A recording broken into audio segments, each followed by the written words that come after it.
शहर में no entry सिर्फ बोर्डों पर है।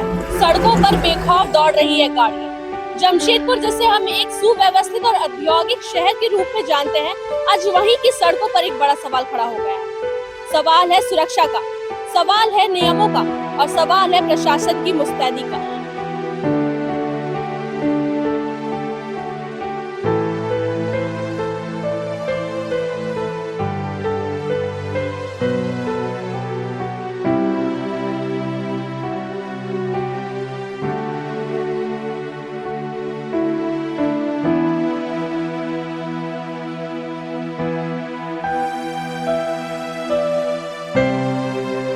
शहर के मुख्य सड़कों पर नो एंट्री के बोर्ड तो लगे हैं, लेकिन बोर्ड केवल कागजी खाना पूर्ति के लिए है। बता दें कि बिष्टुपुर, मानगो और एयरपोर्ट जैसे व्यस्त इलाकों में भारी वाहनों की नो एंट्री केवल आज की नहीं, बल्कि अब रोज की बात बन गई है। लेकिन अब सवाल यही उठता है कि आखिर नियमों को ताक पर रखे क्यों जा रहे हैं। आज हम इसी की पड़ताल करेंगे। जमशेदपुर का ट्रैफिक नियम स्पष्ट रूप से भारी वाहनों के एंट्री के समय को निर्धारित करती है, लेकिन हकीकत में इसका उल्टा ही है। जब सड़कों पर आम जनता और स्कूली बच्चों की भीड़ ज्यादा होती है, तो उसी वक्त मुख्य सड़कों पर भारी वाहन बिना किसी खौफ के दौड़ती नजर आती है। हैरानी की बात तो ये है कि इनमें से कई गाड़ियों के नंबर प्लेट तक नहीं है, और अगर नंबर प्लेट भी है तो वो इस कदर धुंधले हैं कि उन्हें पढ़ पाना भी मुमकिन नहीं है। बता दें कि कई ड्राइवर्स ऐसे हैं जिनके पास ना तो उचित कागजात हैं और ना ही वैलिड लाइसेंस।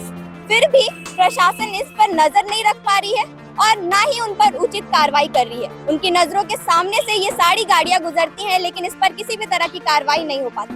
क्या ये सिस्टम की लापरवाही है या फिर जानबूझकर नियमों को अनदेखा किया जा रहा है?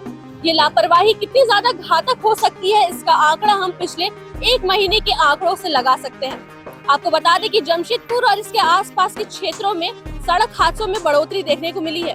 पिछले एक महीने में शहर में लगभग 15 से 20 सड़क हादसे हुए हैं, जो कि छोटे और बड़े वाहनों के वजह से हुए हैं। बता दें कि मानगो और मरीन ड्राइव जैसे रास्ते पर भी भारी वाहनों के वजह से जो भी सड़क हादसे हुए हैं, उसने परिवार वालों को गहरे जख्म दिए हैं। नो एंट्री के दौरान ट्रकों की तेज रफ्तार और विपरीत दिशा से ओवरटेकिंग इन दुर्घटनाओं की सबसे बड़ी वजह बनकर उभरी है। जब भी कोई बड़ा सड़क हादसा होता है, प्रशासन कुछ दिनों के लिए सख्ती दिखाती है, लेकिन फिर स्थिति जस के तस हो जाती है।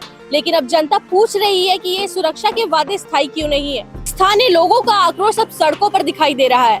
लोगों का कहना है कि जब तक प्रशासन घूस देने वाले वाहनों और बिना लाइसेंस के ड्राइवरों पर सख्त कार्यवाही नहीं करेगा, तब तक सड़कों पर ये मौत का सिलसिला नहीं थमेगा।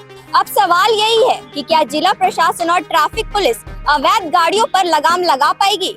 क्या नो एंट्री के बोर्ड का सम्मान लौट पाएगा, या फिर शहर के लोगों को अपने जान को जोखिम में डालकर ऐसे ही सड़कों पर चलने पर मजबूर होना पड़ेगा? आपको क्या लगता है? आप अपनी राय हमसे जरूर साझा करें और ऐसी अपडेट्स के लिए जुड़े रहें और देखते रहें न्यूज़ 26 झारखंड। तब तक के लिए धन्यवाद।